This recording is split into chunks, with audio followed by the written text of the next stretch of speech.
I grew up in New England, really liked math growing up, liked science. Didn't really quite know what engineering was, and I was lucky enough in college to get involved in some projects with an advisor who was actually doing work applying engineering tools to healthcare. And so that was sort of the first time I saw this and thought, hey, this is interesting.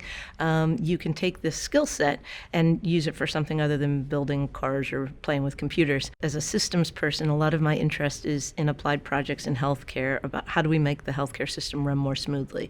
As Associate Director of CHEPS, this is really about both doing projects and doing research in healthcare, but also training students, training engineering students to be better prepared to work in healthcare, but also training students in medicine and nursing and public health to think a little bit more about systems. One of the projects that we've been working on in CHEPS for the past several years that I think is a great example of how all of these pieces fit together is working in the outpatient infusion center. For patients getting chemotherapy, obviously this is a very difficult time. We've been working with the Cancer Center very closely to try and figure out ways to make the process work better for patients. Fewer waits, more effective treatment, delivering care better.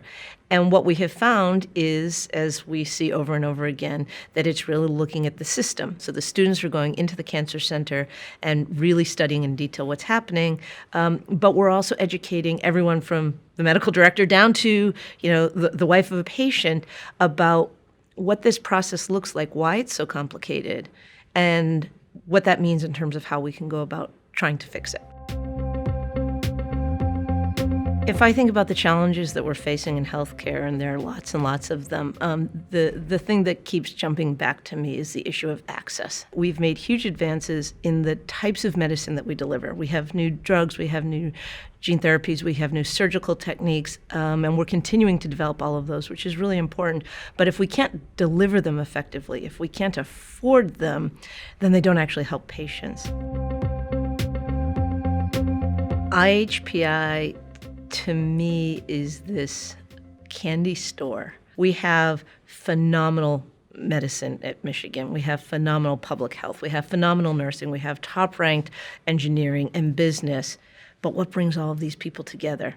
And it's two things. It's a common mission. It's this goal of making healthcare better, and then it's an infrastructure in which to do it. So for me as an engineer, IHPI is a place that I can go and find people who know all this other stuff that my work needs in order to have impact. And it's just sometimes through sitting next to someone at a leadership team meeting or at one of the IHPI events.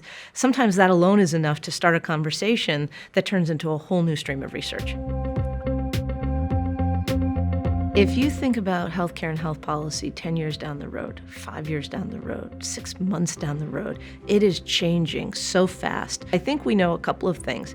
I think we know that the landscape has to change. We're going to be delivering care in a very different environment. So things that used to be delivered in the hospital won't be delivered in the hospital anymore. And this importance of collaboration, the recognition that none of us can solve the problem on our own. One of the things that's really exciting to me about IHPI is it can play at so many different levels. And so to me, it's exciting to think as an individual about being part of this bigger environment, this bigger entity that's going to be a national leader in saying, these are changes that have to be made and this is how we have to make them.